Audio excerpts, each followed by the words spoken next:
اليوم حلقتنا شبابية وضيوفنا روعة بالنسبة لأدوارهم في هذا العام أو وجودهم على الساحة، لأن قاعد نستمتع فيهم من عمل إلى آخر. ولكن فاجأنا هذا العام، نقول بثينة وحمد كل عام وانتم بخير. وانتم بخير وسلامة إن شاء الله. يعني بثينة لا إله إلا الله، يعني تبارك الرحمن، اللوكات في كل عام تتغير من حلو إلى أحلى. حبيبتي عيونك. لكن دخلتي في هذا العام بعمل مع عمالقة الفن، فبالتالي تلقين نفسك ولا حسيتي انك ضعتي بصراحه؟ والله انا هذا العمل اللي هو البيت بيت ابونا كثير تحمست له يعني، واخترته من بين كل الاعمال اللي انعرضت علي. على اي اساس؟ على اساس ان عوده العمالقه سعاد وحياه كان شيء كبير لاي فنان، يعني كفايه اني انا اشتغل امام هالفنانتين الكبار اللي اوجه لهم تحيه كبيره من خلال برنامجكم. الوقفه قدامهم هذه بحد ذاتها تعتبر إضافة لأي فنان، يعني تضاف كسي في وحتى يعني حتى كإضافة فنية، يعني نتعلم شيء جديد. حلو. يعني أنا اشتغلت مع القديرة سعاد عبد الله أمي العسل، أوجه لها تحية. وطبعا انكسرت حواجز الرهبة، ونفس الشيء مع أمي أم سوزان، اشتغلت معها عمل ونفس الشيء كسرنا كلنا بنقتله. شو مسوي هالسنه وشلون طحت على هالدور؟ اول شيء بسم الله الرحمن الرحيم، كل عام وانتم بخير ومبارك عليكم ما تبقى من شهر. اهلا عليك.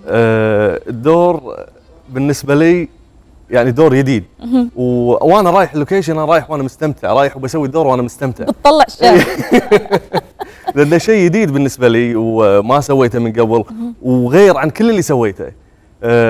فقاعد اروح وقاعد اسوي الدور وانا مستمتع يعني. حلو. يعني انا كنت بكسر التلفزيون اليوم بسبته. خلاص حمد يعني قاعد تستفزني، انا صدق فنانه بس انت قاعد تستفزني. شفتي المشهد اليوم؟ هو بس اليوم؟ بس مشهد اليوم ومشهد اللي قبلها وتناجر ويا عبير احمد، ما خلى احد بحاله الا يعني كميه الشر اللي فيك هذه من وين طلعتها؟ لا هو يعني هل هي من كاركتر من احد او انت اساسا يعني؟ لا بالعكس، لا بالعكس، الدور هذا هو مكتوب، بس على الورق يعني اوجه تحيه حق الكاتب اخوي جاسم الشطيلي.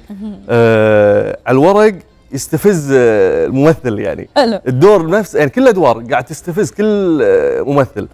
فغير عن خلي المكتوب على الصوب، يعني اقرا تطلع معي وايد شغلات بالمشهد نفسه بالبروفه، فتطلع معي وايد شغلات فقاعد استمتع. حلو. طيب انت على الورق قريت، خلونا نشوف اللي على الشاشه. تكفون ما تعرف تحشم جيرانك؟ اذيتهم، احنا قادرين ننام. الحين قاعد ببيتكم انا. بعدين تعال انت اللي جايبك هني؟ قول انت فيك رقصه يا الملعون. انت ما ايدك على طيوري؟ انا ما ايدي على طيورك اصلا ولا قربت صوبهم. لما احاكيك اطق مسمار توقف مكانك. شوف ان شفتك ما ايدك على اي شيء ثاني بالبيت لا اوديك ورا الشمس، لا تخليني اسفرك. مو انا اللي خذيت طراد بتاجر بالسمك والطيور كلهم بزتهم جمله. زين وانا؟ تبي زتك معاهم؟ ها مو قلت بتعطيني اياهم انت؟ انت ما صدقك يبا ولا تزعل، بعطيك كم بيضه رك عليهم لين يفقزون. بس لا تقعد تبربر علي روح صوتك خايس. زين ولد اختي، هاك جايب لك عصير فتش فيه ريجك، هاك اشرب. ابوكي وين؟ اغراضي وين؟ كل شيء حطيته في دارك فوق.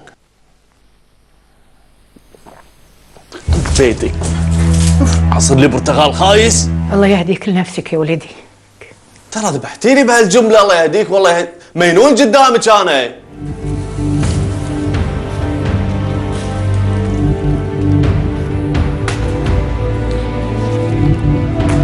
لسانك هذا لا تطولين علي، فاهمه؟ تعرفتني انا مخي ضارب، واذا فصلت ما اعرف اللي قدامي، امي ابوي ولا حتى عمتي ما همني، خليك بنفسك وايد احسن. كمية الشر رهيبة يا جماعة، جايت لها بالتفصيل. بس على هذه المشاهد كيف كتبت؟ كيف صيغت بهذه الطريقة؟ هل كانت هذه القسوة مطلوبة من كل الشخصيات والطيبة من الشخصيات الأخرى؟ هذا اللي راح نعرفه من كاتب العمل. أستاذ جاسم كل عام وأنت بخير.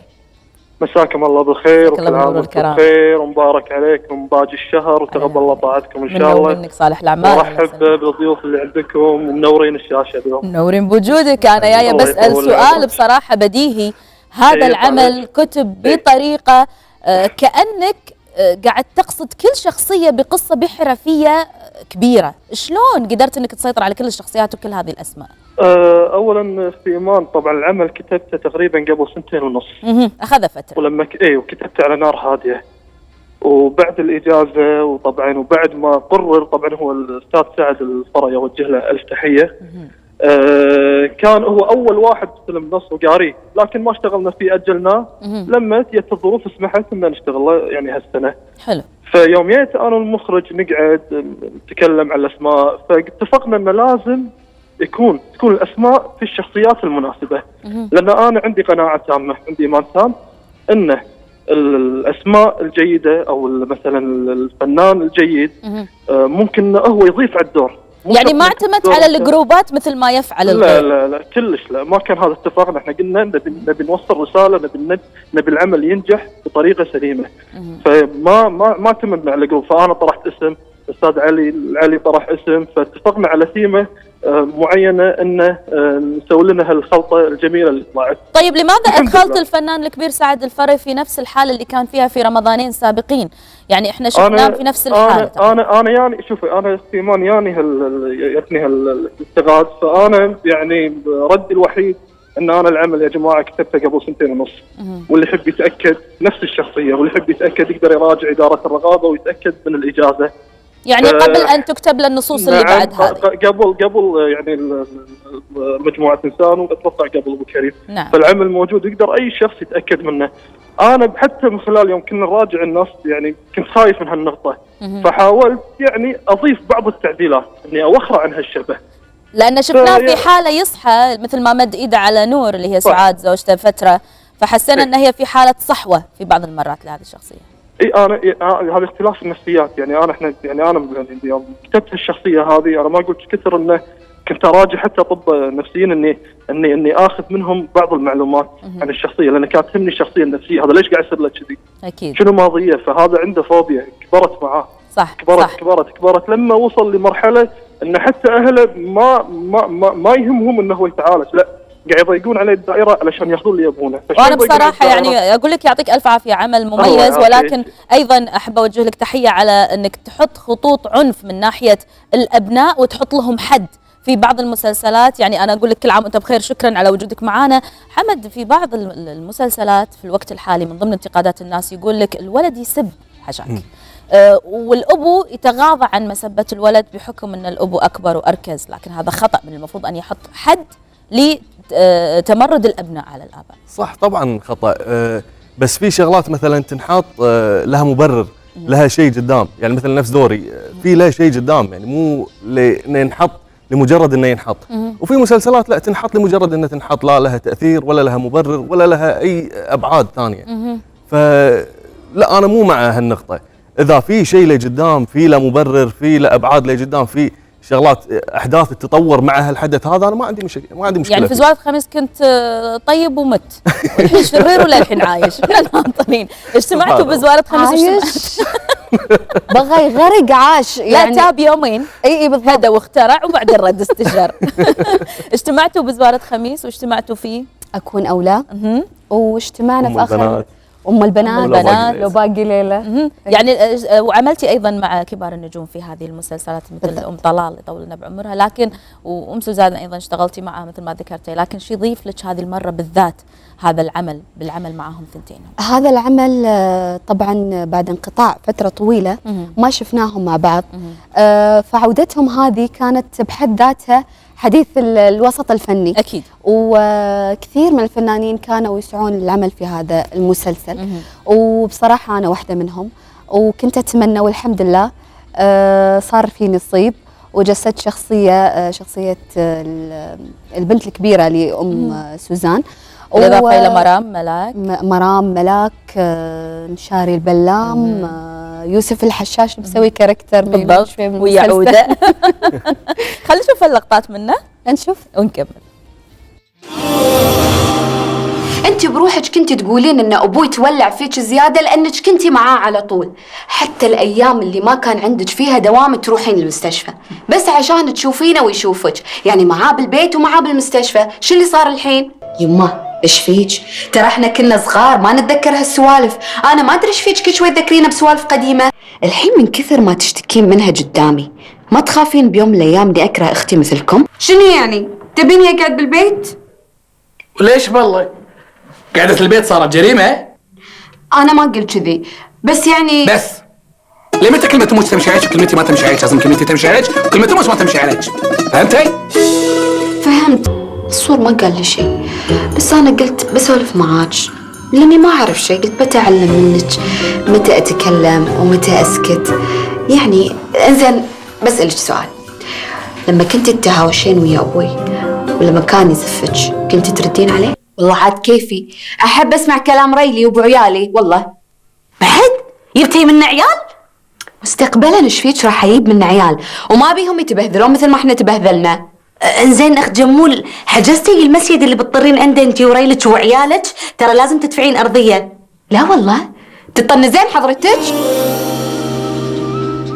النجرة بين الخوات وببيت واحد. طيب السؤال اللي لابد ان احنا نتكلم عنه بالنسبة للناس اللي تحكوا انه ما في لوكيشن او ابداع باللوكيشن، هل هذا ايضا يعني حطيتي في الحسبان او كان بالنسبة لك عادي؟ والله أنا بالنسبة لي كمشاهدة وكأحد العناصر اللي شاركت في هالعمل، أنا أحس أن العمل بالعكس، العمل فيه إبداع، فيه شيء جديد، فيه كيمستري جديد ما شفناه قبل بين الفنانة القديرة سعاد وحياة، شفناه اليوم. ليش الناس لحد الحين مو ماخذة على العمل؟ يمكن لأنهم يقارنون بالسابق. بالضبط، هذه المقارنة هي اللي شوية كانت مسببة ردة فعل سلبية على العمل. احنا نقول للناس ان هذا العمل دراما مو كوميديا، يعني ما راح يشوفون 30 حلقة فيها كوميديا مشاهد فكاهية وكوميدية، لا، في دراما، في قصة، في شخصيات قامت تطلع. شيماء علي طلعت، حسين المهدي طلع، وبعد في شخصيات وايد قاعدة تطلع. العمل فيه قصة، فيه حبكة، في موضوع. فمو بس راح يشوفون فيه كوميديا وقطات واشياء، لا، راح يشوفون قصة وراح يشوفون علاج لبعض الحالات وحالة حال اي مسلسل درامي آخر. بالضبط. عيل خلونا نعود بعد الفاصل، ولكن سؤالي بعد الفاصل، هل تمنيتوا في يوم تكونون بدور صمود اللي انطق الطق من حمد العماني؟ بعد الفاصل.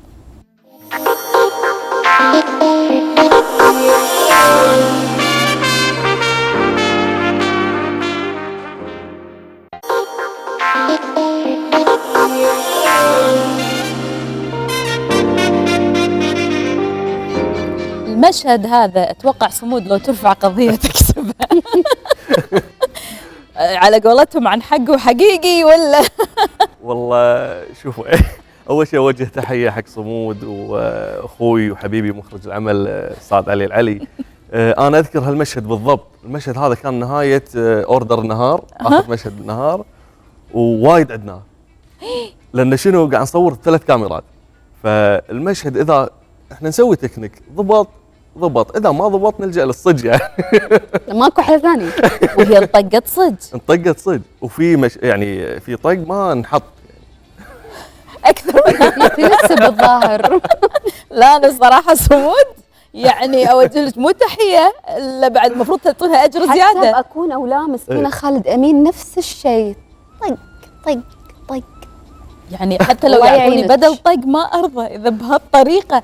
يعني انت يمكن اشتغلتي مع علي العلي. اشتغلت معه واتذكر للحين جملته بمشاهد العنف، اذا ما طقيته وصج وما حسيت ان في يعني اعطيتوني المعنى والمغزى معاكم للصبح ونعيد كيفكم. فيضطر الفنان انه يطق، خلاص فكني. يعني انت كنت تطق ايش كثر ونحط من المشهد ايش كثر؟ لا نفسه المشهد، بس انه نعاد اكثر من مره. يعني معناته ساعه لا ونحط يعني منه 10 دقائق. لا هو نفسه ينعاد، نفس المشهد هذا من الغرفه لبرا ينعاد. بس انه في شغله مثلا على قصد علي العلي هني انه وصلني الاحساس. الاحساس طق انه مطقوق صج. لا احنا راضين لا يوصل لنا. لا يعني مثلا اذا مثلا انا عندي مشهد مثلا الطق معها. انا تعاطفت بصراحه. يعني من عقب الطق المشهد انها قبل كانت على قولتهم تصارخ، عقب الطق اللي كلته ما في نفس، التحكه تبي تهددها مي قادره. يعني مثل هذه المشاهد ثينة اعتقد ان هي لابد ان يكون فيها تكنيك safety، معين. ان الواحد يتحاشى لان قد يكون فيها تهويشه بالغلط. اي بالضبط، هو لازم يكون في تكنيك بين الطرفين، ان انت بتطق كذي انا بسوي كذي عشان يوصل الاحساس صح. في تدريب بس اذا ما صار على قولة حمد ما ضبط التكنيك من احد مني او منه يضطر يلجأ للصج. اذا ناخذ اتصال. صراحه انا ارحب فيك باهل المكان استاذ علي العلي، حياك الله.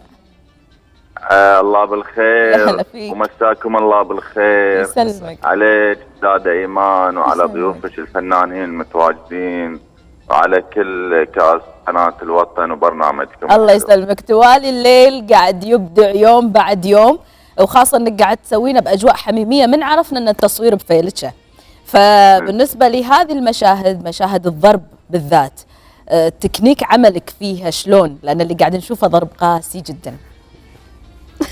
والله يعني ما اخفي عليش، مشاهد الضرب او المشاهد الاكشن تاخذ مجهود كبير من الفنان اكثر كان اكون يا سريع، لانه هو اللي ينضرب وهو اللي يتعب وهو اللي ياخذ ساعات اكثر في اعاده اللقطه. حلو. المخرج هو عنده رؤيه ويقعد على الكرسي ويتامر ويقول لا هذا مو صح هذا صح.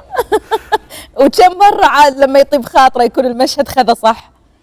اي مشهد؟ مشهد صمود مسكينة اللي انطقت من حمد. لا في توالي الليل يمكن هذا موضوع الوقت تجاوزناه بما ان احنا مصورين ب3 كاميرات، بس هم مساكين في الاعمال السابقة عانوا وايد بما ان احنا كنا نصور بكاميرا واحدة. طيب تعاملك مع الاشخاص اللي موجودين في هذا العمل، لكل واحد قصة، فلكل واحد قاعدين نشوف زوايا كاميرا غير او روح غير، حتى تبين لنا يعني لما نشوف اسمهان نشوف حياة بيتها البسيطة الهادية والهدوء الموجود فيه، لما ننتقل لبيت نور اللي هي سعاد نشوف الربكة حتى في الكاميرا كأنه الجو فوضوي. هل ممكن أن نطبق كذا مدرسة في مكان واحد؟ والله يعني أنا عندي وجهة نظر مختلفة، دائما أقول إن المخرج رؤية، المخرج مش منفذ. يعني عادة لما نشاهد الأعمال تحسين إن هذا مخرج عنده رؤية، يبي يقول شيء، يبي يتعامل مع حالة، يتعامل مع حس معين، مع تكنيك. يعني التكنيك دائما خلق من تاريخ السينما أو اللقطة إلى مدلولاتها. احنا هني يمكن الأكثرية يتعاملون مع اللقطة كجمالية أو ككواليتي كاميرا. لا، هي اللقطة مدروسة، اللقطة لازم تكون في صالح المشهد، في صالح الحالة إلى الشخصية اللي أنا قاعد أتعامل معها. الرؤية أو رؤية المخرج عادة كلها تصب بالعمل ككل، ولكن تعامله مع كل حالة مختلفة، مع إيقاع الحالة تبدأ وتنتهي مثل ما قاعدة تشوفين انتين في خط إلى سعاد ورايحين في 30 حلقة، خط إلى يوسف اللي هو حمد الأماني رايحين في 30 حلقة. صح. هذا حس إيقاع مشهد، إيقاع عمل بالكامل. صحيح. هذا في كاتب في ورق، ولكن في رؤية مخرج تفرض نفسها إلى يوم 30. وشكرا أنك قاعد تفرض رؤيتك في هذا العمل، فهي تجسد لنا شيء رائع جدا ومو غريب عليك أستاذ علي. كل عام وأنت بألف خير. لازلنا بثينا في عهد أن المخرج عايز كده ولا في فلكسبل؟ لا في يعني بالذات مخرجين الجيل الجديد مثل علي العلي، أنا اشتغلت معاه 3 أعمال. يعني ياخذ ويعطي. حتى المخرجين الكبار القدامى الحين صاروا ياخذون ويعطون. مثلا استاذ انا اشوف انه كذي، او مثلا ما اقدر اسوي كذي بسوي كذي. يعني في اخذ وعطاء وفي تعاون، يعني في تعاون بين الاثنين. حلو. ما يفرض عليك الراي، لان اذا فرض عليك الراي ما راح تطلعين بالصوره اللي هو يبيها، وهو بالنهايه الخسران، فيعطيك اللي تبينه عشان ياخذ منك الاداء اللي يبي. طيب ليش ما عندنا نشوف، يعني مو ما عندنا نشوف، احنا لحد الحين للامانه ما شفنا بشكل واضح بطوله دويتو شباب مع بعض يقودون العمل كبطولة. يعني نشوف نجم واحد كبير او نجمين كبار او نجمتين كبار، او بطوله جماعيه شبابيه. والله بالعكس، هذه اعتقد اذا نفذت راح تصير ظاهره صحيه. ريفرش اتوقع حق للاسماء اللي على الساحه. بالضبط. بالعكس احنا ودنا هالشيء يصير ويتنفذ. راح يصير اول شيء دعم لنا احنا كشباب. ثاني شيء اتوقع ان يمكن المشاهدين فئه الشباب والتينيجرز راح يستمتعون بهالشيء. اكيد، لان لهم معجبين لاسماء معينه بصراحه. وصارت يمكن نفذت في كذا عمل، يعني شفنا، بس على قولتك مو بطوله مطلقه، بالضبط، كدويتو مع احداث العمل. يعني مثلا اثنين شباب تشعب من وراء هالاثنين قصص المسلسل بالضبط. نفسه. هذا من المفروض اللي احنا نشوفه ونتعرف عليه. لكن فاصل صغير، راجعين حتى في طوال الليل، وسواء لو نكون في بيت ابونا اللي احنا مستانسين فيه اليوم اللي هو سر الليل، بس معاكم. ادري انه فاصل طويل بس لا تغير القناه.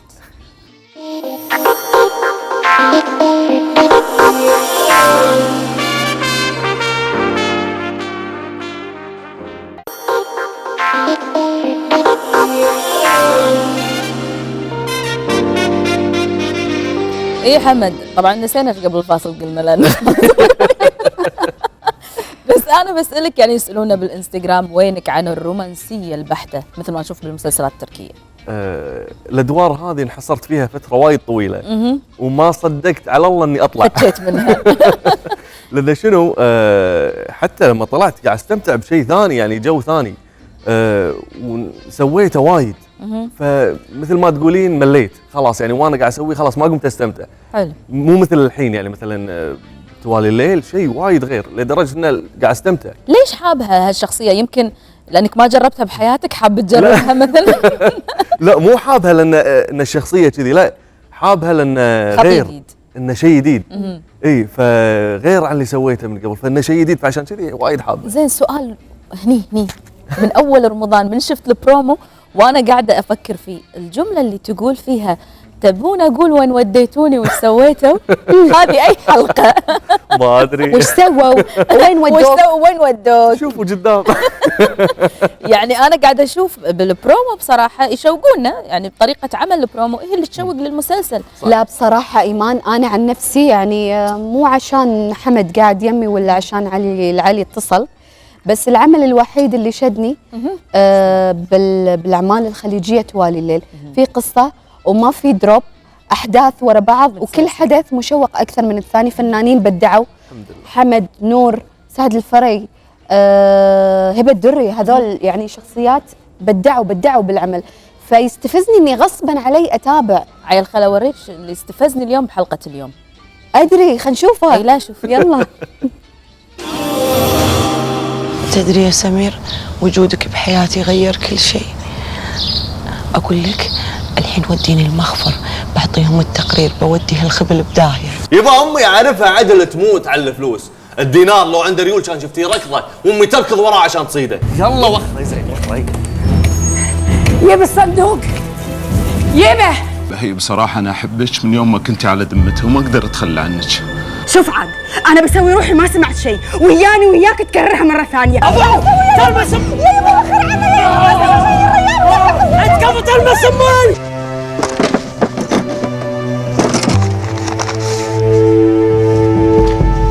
طبختوا السم ووكلتونا إياه؟ تلعبون علينا وإحنا يا غافلين لكم الله؟ إيش فيك؟ ليش تصارخ؟ إيش فيني؟ هذا شنو؟ اسكت، لا تقول حق ناصر شيء. الله يخليك يا يمه، احب دينك يا يمه، احب ريالك. لا تحبين لا ايدي ولا ريولي، انا قمت اشك حتى انت كنت طيب مو عمتي، انت منو تبين منه انت؟ منو تحت شيء؟ تعال حاجه من الطلوي تعال. اين اسرع؟ ولدي انسرق وماني عارفه وين في حبتك.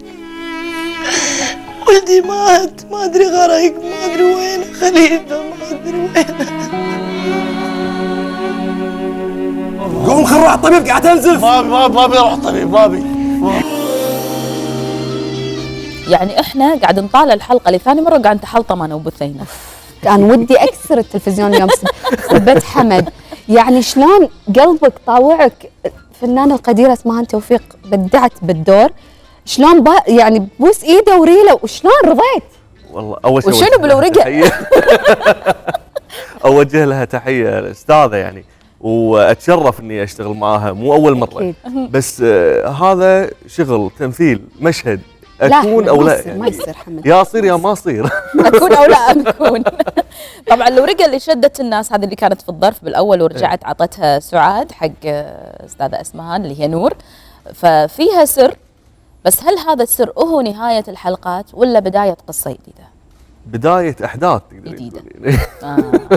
احداث غير اللي شفناه؟ ما ادري. إيه لا تاخذين من حمد؟ انسي انا كل يوم محاولات اطلع من فاشلة. الناس وهو ما اقدر اطلع منه. محاولات فاشلة. طيب لو نقول الحين انه شيء ما سويتي تبين تسوينه؟ اتمنى، شوفي مع اني قاعده انتقد حمد بالدور، اتمنى اجسد شخصيه مثل شخصيه يعني حمد مستفزه، تنرفز، يعني هذه اللي بس خلاص كذي يطلع ولا انك خايفه انك تجسدينها وتحصلين من وراها انتقاد انه ما بالعكس. كل فنان، انا اللي احسه كل فنان في داخله طاقه يعتمد على اللي قدامك. يعني علي العلي من المخرجين اللي عندهم الحس انه يعني يستفز الشخص اللي بيمثل بمسلسله. سوي كذي، يقول كذي، لا ما عجبني، لا تقدر تقول احلى. يعني يتعب على الفنان، يشد حيله انه يطلع شيء جديد. حلو. يعني الشهاده هذه يعني الامانه عشان اقول شيء واقعي وصار معي. في لو باقي ليله، يمكن عمل شارك في هذا العمل، لو باقي ليله جسدت شخصيه شوي مختلفه عن اللي قدمته. شخصيه اللي هي شويه تفصل، تطلع من اطارها، تصير عصبيه فجاه، تاخذ حبوب مهدئه. شلون انا جسدت هالشخصيه وشلون سويتها، شلون الناس حبتها، هذا الشيء خلاني اتمنى اقدم شيء اقوى من هذا، شيء مستفز اكثر منه. فالجاي ان شاء الله. ان شاء الله ان شاء الله. بس يمكن الواحد كفنان قد يكون له الجرأة انه يقدم 4 اعمال في رمضان واحد، وقد يكون عنده ايضا بعض التحفظ ان انا والله كافي علي عمل واحد. شلون انت تقدر تحافظ على سنسر؟ يعني لا اله الا الله ما شاء الله الى الان الناس تشوق لي شوفتك في الاعمال. فشلون قادر تحافظ على هذا الموضوع مع انك انت اللي في عمرك يبي يطلع اكثر، يبي ياخذ اعمال اكثر؟ اول شيء الحمد لله انا من النوع اللي مثلا ما اعرف اصور عملين بوقت واحد. هذا واحد. في وايد ناس انه عادي عندهم، بس في ناس 3 بوقت واحد. هي تصير بس انا ما اعرف اسويها. هذه شغله. 2 ما احب اشتت الناس. يعني مثلا اختار لي شيء احط كل ثقلي فيه. حلو. اشتغل فيه، ما احب يعني اوزع مجهودي باكثر من مكان. فهو عمل واحد ويقول كل ترى حتى قبل شوي قبل الهواء قاعده اقول له حمد حتى بالانستغرام انت ما قاعد مقل. فهو قال لي شيء وانا يعني على الاقل هو مقل، انا مره واحده انت على ايدي نطري قريب على ايدي. زين. فيقول انا بالعكس اشوف الناس لما انزل بين فتره وفتره صوره الناس كلها تستانس وتعلق وكذي، ففعلا عشان المتابع والمشاهد ما يمل. يمكن يتبع. يعني انا من الناس اللي اتبع هذه السياسه، يحب يجاب العمل ويهتم فيه، لان الانستغرام او التويتر او غيره يبي له ايضا مجابل اكثر. صح. فيحب انه هو ياخذ هذا المسار، انه يتقن عمل ويتلقى من الناس دايركت. يعني اعتقد تلاقي كثير من الناس انه يعطونك الملاحظات دايركت. صح. بس يعني خصوصا مثلا موضوع انستغرام، تويتر طبعا ما عندي. بس ان المواضيع هذه يمكن عيب فيني ان انا وايد مقل بهالشغله هذه، ما اجابل وايد. وهم بنفس الوقت انا اشوفها انه وايد مفيده، لان عندنا احنا مجتمعنا هنا مجتمع الخليجي اذا شافك وايد يمل منك. صح. فبالتلفزيون بالانستغرام ايا كان كذي، فقلل وايد احسن. لا تكثر الدوسه، خليه يملونك. لا وانت ان شاء الله ما تنمل اكيد، ومقعدكم ما ينمل. بصراحه انا استانست وايد واحنا اكثر. ويعطيكم العافيه. هذا سحور ولا شنو بالضبط؟ هذه ام مسعود يطول لنا بعمرهم، مسعود البدر. يعني على الطاري الله يذكرك بالشهاده بالخير دوم. الفوز كيتشن، ام مسعود نعظم لك بالاجر ونقول عظم الله اجركم. حاله وفاه عندكم واستاذ مشاري البدر ايضا. لكن ما تقصر على كل هذا، قاعده تجيب لنا كل يوم سفره رائعه جدا. وانا الموالح ما قاوم بصراحه، تسلم ايدكم. الطبق الحين يطلع السياره على طول. انت بس نقي اللي تبينه. سعيده جدا بوجودك حمد، من هنا الاعلى ان شاء الله. وسعيده بكل ما تعطيه فعلا كخطوات ثابته قاعد تصعد. صح. اتمنى فعلا انها تستمر بالصعود بشكل صحيح. تسلمي. ونقول لك كل عام وانت بخير. انت بصحه وسلامه. وكلمه القمندل وعد السبت. وعد السبت بيني وبينك. بيني وبينك. إذا ضيوفنا إن شاء الله يا رب دائما يكونون خفاف على قلوبنا ودائما نستمتع معهم ما داموا في هذه المسلسلات الرائعة يقدمون بهذا الشكل الرائع. وترى للحين ما سر الليل.